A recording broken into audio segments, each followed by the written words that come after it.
From Harrison Ford almost getting fired to real accidents happening on set, here are weird things you never knew about American Graffiti. Before Harrison Ford became the coolest guy in the galaxy, he was just a young actor trying to get noticed on the set of American Graffiti. One day during a break, he convinced a crew member to let him take the famous yellow Deuce Coupe for a quick drive. That quick drive turned into a long disappearance that sent the crew into panic mode. When he finally returned, the car wasn't the same. The front fender was scraped and one headlight was damaged. George Lucas was furious, not only because the production was already struggling, but also because the car's owner was extremely protective of it. Ford came dangerously close to getting fired right there. To save his job, he paid for the repair himself and even worked overnight with the transportation team to get everything back into shape before filming started again. What he couldn't hide was the mismatched headlight. If you watch the early scenes closely and compare them to later ones, the right headlight looks different. That tiny on-screen mistake is a reminder of the night Harrison Ford almost ruined his big break. The 1932 Ford Coupe that roared into cinematic history in American Graffiti is far more than a mere prop. It is a character in its own right. The sleek pinstriping on the yellow Deuce Coupe looks like it was planned from day one, but it was actually the result of a last-minute crisis. During transport to the set, the original design was damaged, and the car's owner knew exactly who to call. That person was Von Dutch, one of the most legendary custom car artists in hot rod history. He wasn't officially hired by the film. He showed up as a personal favor and worked overnight using his own handmade squirrel hairbrushes. While painting those fine lines, he decided to sneak in his signature symbol, the flying eyeball, hidden near the rear wheel. Most viewers will never spot it, but it's there like a secret autograph. He asked for no money, just a bottle of whiskey and the promise of a credit in the movie. He got his whiskey. His credit never showed up. Even though his work helped define the look of the most iconic car in the film, his contribution remained a hidden piece of movie history for years. At one point, American Graffiti almost lost the very thing that makes it feel so real. Studio executives didn't care about 1962 car culture. They cared about what would sell when the movie came out in the 1970s. Their plan was to replace the 32 Ford with a shiny new Mustang or Camaro, hoping for big marketing deals. That idea completely clashed with George Lucas's vision. He knew the cars were more than decoration. They represented an era and the personalities of the characters driving them. Lucas argued that swapping the Deuce Coupe for a modern muscle car would destroy the authenticity of the story. Tensions got so heated that Lucas threatened to walk away from the project entirely. It was one of the first big battles of his young career, and one he actually won. The studio backed off, and the Deuce Coupe stayed. That moment proved that Lucas could stand his ground against Hollywood pressure, and it helped shape the movie that went on to define an entire generation's love for cruising, chrome, and the freedom of the open road. When you watch American Graffiti, you probably focus on the cars racing through the night. What you don't see at first glance is that the most famous car in the movie is covered in tiny secrets. The owner of the Deuce Coupe, along with some mischievous crew members, wrote their initials, inside jokes, and dates all over the dashboard and interior panels. They wanted the car to feel like a real hot rod someone had spent years customizing, not a clean movie prop.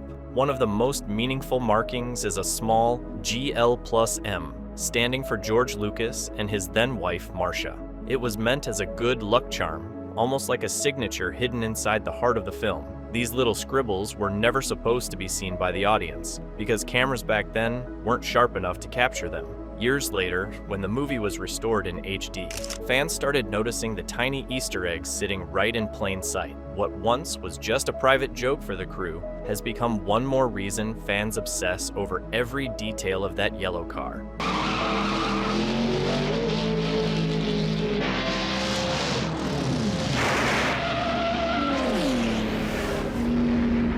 The Deuce Coupe looked unstoppable on screen, but behind the scenes it gave the crew constant headaches. During one of the more intense driving scenes, the engine block cracked and the whole car suddenly died. Production couldn't afford delays because the shooting schedule was already falling apart. The only option was a desperate, all-night rescue mission. The transportation crew teamed up with local hot rod experts who had been hanging around the set just to watch the filming. They brought the crippled car to a gas station being used as a movie location, and everyone worked together with whatever spare parts they could find. By sunrise, the Deuce Coupe had a new engine and a full performance upgrade. When George Lucas showed up the next morning and saw the car sitting there ready for action, he couldn't believe it. On screen, Milner's Deuce Coupe is introduced as the ultimate street racing king. The truth is far less glamorous. The real car struggled to hit even 75 miles per hour, which is not exactly drag race material.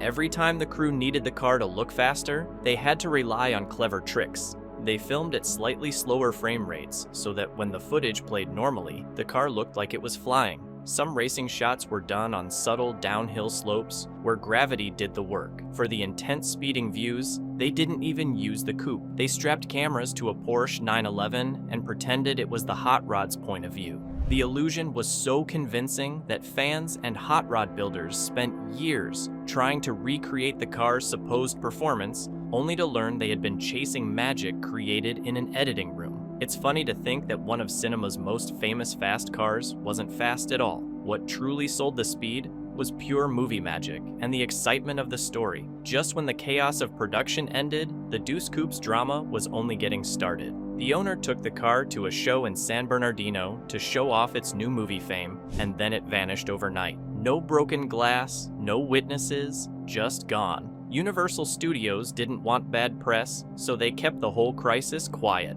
For months, everyone assumed the car was stripped for parts or shipped overseas. Then, the story turned even stranger. An anonymous tip led the transportation coordinator to an abandoned drive-in theater in Bakersfield. There sat the Deuce Coupe perfectly intact, a full tank of gas, and exactly 1,973 extra miles added, almost like a signature marking the film's release year. Inside, police found a photo album of the car parked at different California landmarks, and a handwritten note that simply said, "Thanks for the memories." No one was ever caught, and many people believe it was a publicity stunt. Universal still denies it, which somehow makes the whole mystery feel even more like something straight out of a movie.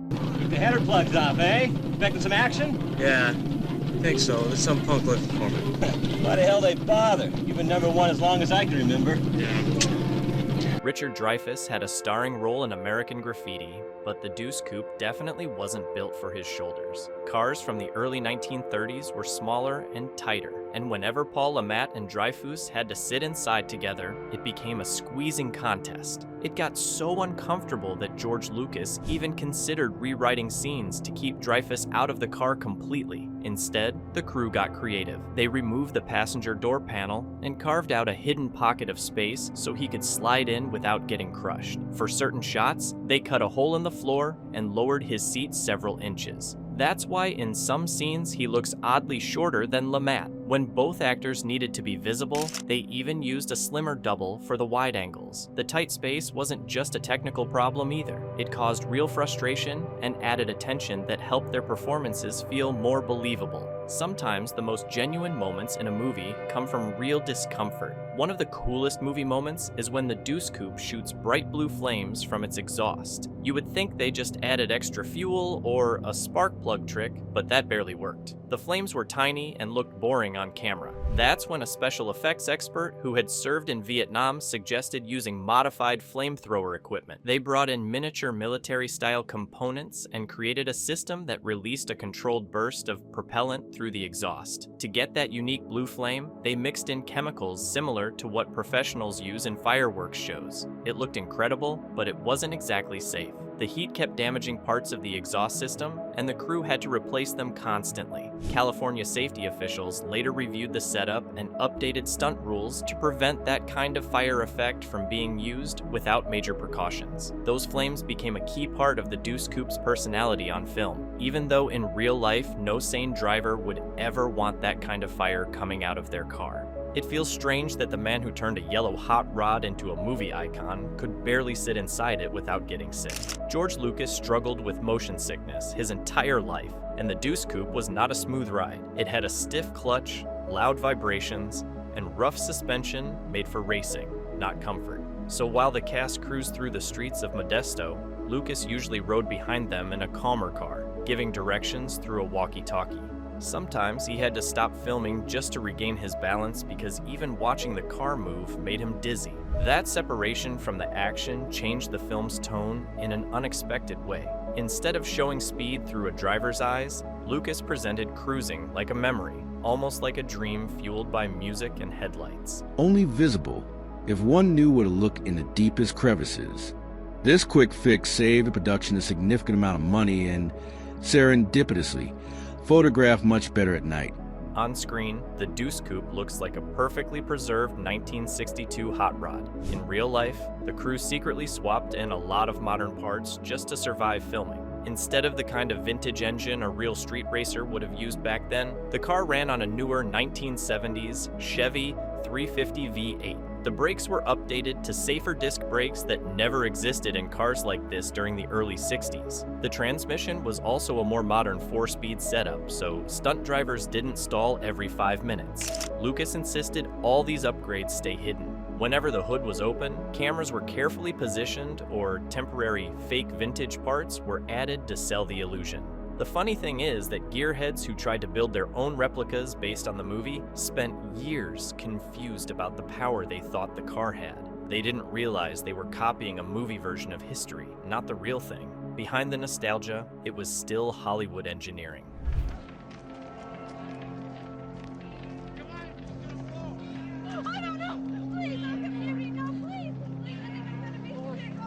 The famous Paradise Road Race at the end of American Graffiti feels like the perfect climax. What most fans never knew is that it wasn't supposed to end that way at all. The original plan included more cars, a longer road, and crazier driving stunts. Then, during a practice run, one of the camera cars lost control and slammed into a picture car used in the scene. Thankfully, no one was seriously hurt, but the crash destroyed expensive equipment and shook everyone up. Insurance agents rushed in, threatening to shut the entire race sequence down unless the risks were reduced. To save the moment, Lucas rewrote the scene to focus on only 2 cars and far simpler driving patterns. The fiery crash at the finish line wasn't even in the script originally. It was added partly to show real consequences, so the insurance team would approve filming. Strangely enough, the scaled-back version made the moment more emotional and intense, turning a dangerous setback into one of the most unforgettable endings in movie history.